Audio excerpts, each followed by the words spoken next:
your farming stories, poems. You really hit home.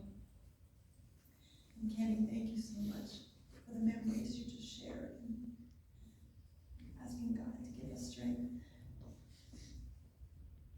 I don't have a 20-minute presentation, even though I have a big envelope, but I do need to read it so I don't forget anything. Thank you for taking the time to be here for my father and our family. My father was many things to all of us. He was a well-respected man in his community, a professional life at Farmers Dairy, on the Pennsylvania Dairy Promotion Board, as well as his 15 years that he served as a security guard for Office Max and Cargill meat packing. He also worked as a security guard at the Hotel Altamont that housed rehabilitated criminals that were on probation. Daddy would come home and tell me stories of these individuals and how impressed he was of their rehabilitation efforts to return to society. He respected them, and they respected him. Daddy was also the captain of our hunting roster for Cook Sponge.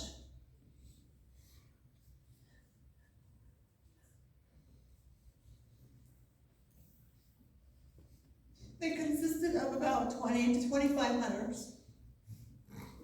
He was well organized and would have the roster in order with the names and the hunting license numbers and the guns well before the first day, or you wouldn't be allowed to hunt with us. This was a lot to organize, way before email and cell phones existed, especially for doe season in Potter County. Daddy taught us all to always be sure that we were conducting ourselves appropriately with gun safety and hunter safety. Daddy was an extremely hard worker. He grew up on the farm and took it over when his dad passed away when he was a senior in high school. He taught us to be respectful of the land, the woods, animal life, and all the people in our lives. Even though farming was a tough life, he taught me to love farming. I remember one time when he cried and cried after spending several hours delivering a calf and it died. I also remember him crying when the calf would live after a difficult delivery and the cow would die. Even though farming was tough life, Daddy would make it fun for us. Whether it was making hay, he allowed us to ride home on a fully stacked wagon, ducking from the tree limbs. That do those things nowadays. Combining oats and cleaning up in the creek because we were all dusty. Picking rocks and digging all the way to China to get them out of the ground. Milking the cows and squirting us with milk. Cleaning out the heifer pen and watching the heifers tear up the straw bedding. To letting the cows out on their first day of nice weather in the spring after being cooped up several months in the barn, watching them run around in the pasture. Daddy was an extremely social man. Participated in many corn roasts, pig roasts, archery practice nights, and card playing nights in the winter, where he made us homemade ice cream. I loved helping him drag the burlap bag down from the pasture, filled with ice, that he would get from the cows' bathtubs, drinking water. I remember one time we played Monopoly all night as a family, and I lost everything.